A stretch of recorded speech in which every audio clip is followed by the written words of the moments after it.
जन्मे रसे रुद्र स्वर्ण पादे द्विपंचम नमम रजतम शुभम च त्रिसप्तदिक् ताम्र पादे चतुष्ट द्वादश भवेद लोहो पादे। नमस्कार, जय माता की। आप सबका स्वागत है हमारे इस चैनल पे, जिसमें आज हम एक बहुत ही प्रचलित विषय को लेकर आए हैं, जो है पाया जानना।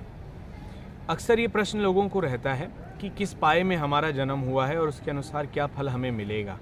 जब भी किसी बालक का जन्म होता है, उसके जन्म के अक्षर के पश्चात जो पहला प्रश्न पूछा जाता है वो होता है कि पाया, कि किस पाए में इसका जन्म हुआ है। तो आइए इसको जानने की विधि समझ लेते हैं और पाए का ज्ञान हमें कहाँ मदद कर सकता है और कौन से पाए में जन्म लेने से उसका क्या फल होता है, उस विषय में भी एक श्रेष्ठ चर्चा करते हैं। उससे पहले आप देख ही पा रहे होंगे कि हरिद्वार के घाट पर इस समय मैं बैठा हूँ। अगर मैं कुछ क्षण के लिए कुछ ना बोलूँ तो आप उसकी एनर्जी को फील कर पाएंगे। अगर आप इन लहरों की आवाज़ सुन पा रहे हैं तो इन लहरों की आवाज़ से ही मेरा ये मानना है कि जो बच्चों को या बड़ों में भी अब तो होने लगा है डिप्रेशन, एग्जाइटी, स्ट्रेस, ये सब चीज़ों की समस्या रह रही है, तो आप हरिद्वार आ सकते हैं। कुछ समय यहाँ गुजारेंगे तब भी ये जो नेगेटिविटी है सब अपने आप ही ख़त्म हो जाएगी। तो अगर कभी ऐसा लगे, हाँ, लेकिन आइए किसी के साथ, क्योंकि उस चीज़ को आप ज़्यादा अच्छे से एंजॉय कर पाएंगे। कई बार क्या होता है, जब हम परेशान होते हैं तो एकांत में कई बार निर्णय ऐसे भी लिए जाते हैं जो ठीक नहीं होते हैं। कोई साथ होगा तो कोई समझा पाएगा।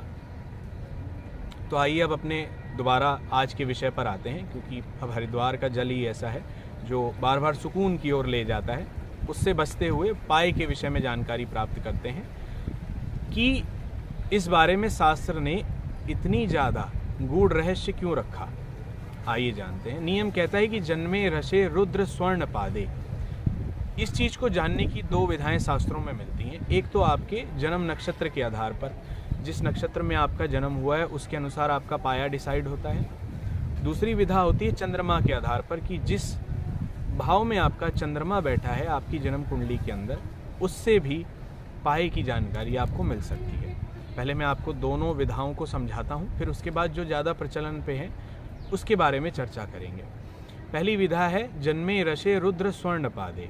आपकी जन्म कुंडली में जिस स्थान पर चंद्रमा है उसके अनुसार आप अपना पाया जान सकते हैं। नियम कहता है कि यदि चंद्रमा जन्म लगन में बैठा हो, रस बोलते हैं छठे भाव को, छठे भाव में हो, रुद्र होते हैं एकादश, 1, 6, 11 भाव में चंद्रमा हो तो जन्मे रसे रुद्र स्वर्ण पादे, आपका जन्म सोने के पाए में हुआ है। द्वि पंचम नवम रजतम शुभम चा, दूसरे भाव में, पंचम में, नवम भाव में अगर आपका चंद्रमा है तो आपका पाया रजत का बनता है, अर्थात आपका जन्म चांदी के पाए में हुआ है। द्विपंचम नवम रजतम शुभम च त्रिसप्तदिक् ताम्र पादे, तीसरे भाव में, सप्तम भाव में और दसम भाव में अगर आपका चंद्रमा है तो आपका जन्म तांबे के पाए में हुआ है। चतुष्ट द्वादश भवेद लोहो पादे, चौथे, 8वें और 12वें भाव में अगर आपका चंद्रमा है तो आपका जन्म लोहे के पाए में हुआ है। अब इन पायों का फल क्या होता है उस बारे में चर्चा करेंगे। उससे पहले जो शास्त्र में दूसरी विधा पाए जानने की है उसे भी बता देता हूँ, जो नक्षत्रों के आधार पर है। नियम कहता है आर्द्रा 10 रूपाणाम विशाखा नव ताम्रका रेवती सठ हेमश्च शेषो दो लोहो प्रकीर्तिता। कहते हैं जी आर्द्रा नक्षत्र से 10 नक्षत्र तक गिन लीजिए। आर्द्रा 10 रूपाणाम, विशाखा नव ताम्रका, विशाखा से शुरू कर कर आगे के 9 नक्षत्र गिन लीजिए तो तांबे का पाए बनेगा। विशाखा नव ताम्रका रेवती सठ हेमश्च, रेवती से 6 गिन लीजिए तो हेम का पाया बनेगा। शेषो दो लो प्रकीर्तिता, बाकी जो 2 नक्षत्र बच जाएंगे वो लोहे के पाए में माने जाते हैं। अब इस वाली विधा को समझने के लिए आपको 27 नक्षत्रों की सूची का पता होना बहुत ज़रूरी है, जो इस प्रकार से है। पीछे आप स्क्रीन पर भी इसको देखेंगे तो ईजिली समझ आ जाएगा, और मैं यहाँ पर उस सूची को भी आपको बता देता हूँ। 27 नक्षत्रों की सूची इस प्रकार से है। अश्वनी, भरणी, कृतिका, रोहिणी, मृगशिरा, आर्द्रा, पुनर्वसु, पुष्य, आश्लेषा, मघा, पूर्वा फाल्गुनी, उत्तरा फाल्गुनी, हस्त, चित्रा, स्वाति, विशाखा, अनुराधा, ज्येष्ठा, मूल, पूर्वाषाढ़ा, उत्तराषाढ़ा, श्रवण, धनिष्ठा, शतभिका, पूर्वा भाद्रपद, उत्तरा भाद्रपद और रेवती।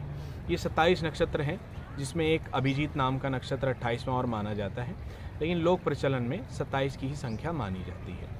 अब जैसा जैसे मैंने बताया, आप चार्ट में देख पा रहे होंगे, ये विधा प्रचलन में कम है। जो नक्षत्रों के आधार पर जो विधा है उसका प्रचलन कम है। जो चंद्रमा के आधार पर विधा शास्त्रों में दी गई है उसका प्रचलन पाए के हिसाब से ज़्यादा मिलता है।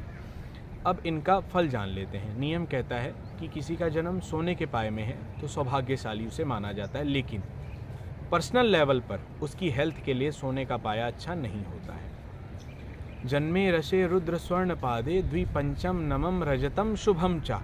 चांदी का पाया हर एक स्टेज में ठीक माना गया है। अगर आपका जन्म द्विपंचम नमम इन भावों में अगर आपका चंद्रमा है तो आप चांदी के पाए में जन्मे हैं, जो कि ठीक माना जाता है, सौभाग्यशाली माना जाता है ऐसे में व्यक्ति को। त्रिसप्तदिक ताम्र पादे, तांबे का पाया अच्छा नहीं होता है, ये कहीं ना कहीं सेहत की हानि कराता है। ऐसे में बच्चा दवाइयों में पैसा लगवाए या उसके आने के बाद से बिजनेस में या कहीं ना कहीं लॉसेस होने लगे, ये इन चीज़ों की ओर सूचना देता है। इसकी शांति जन्म के समय करा दी जाए तो इतना नुकसान नहीं होता है।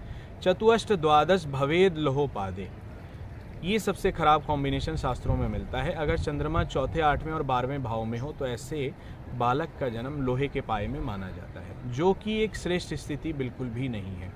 ऐसे में स्वयं की हेल्थ, कार्य क्षेत्र और कहीं ना कहीं जन्म के पश्चात बहुत सी बाधाएं मैंने नॉर्मली भी देखी हैं कि जिन बच्चों का जन्म लोहे के पाए में होता है वो स्वयं की सेहत को लेकर काफ़ी समय तक परेशान रहते हैं। इसकी शांति जन्म के साथ ही करा दी जाए तो इसका जो दुष्प्रभाव होता है वो कम हो जाता है। तो आज का हमारा मुख्य विषय था पाए का ज्ञान। कैसा लगा ये विषय, और इस विषय को ज़रूर आपस में शेयर करिएगा, जिससे लोगों को भी इस विषय की जानकारी मिल पाए कि जिस पाए में उनका जन्म हुआ है उसके अनुसार क्या लाभ और क्या हानि है। मिलते हैं एक नए विषय के साथ। हरिद्वार एक ऐसी नगरी है जहाँ ज्ञान किसी भी क्षण किसी भी व्यक्ति से आप प्राप्त कर सकते हैं। तो अगर आप ज्ञान के इच्छुक हैं तो आप हरिद्वार ज़रूर आ सकते हैं, और जितनी मेडिटेशन करने की अगर आपको इच्छा है तो भी आप इस विषय में यहाँ आकर ज़रूर देख सकते हैं। अब गंगा के किनारे हैं तो इस विषय में चर्चा अक्सर चलती रहेगी। मिलते हैं एक नए विषय के साथ, तब तक के लिए बने रहें हमारे साथ, हमारे इस चैनल पे। जय माता की।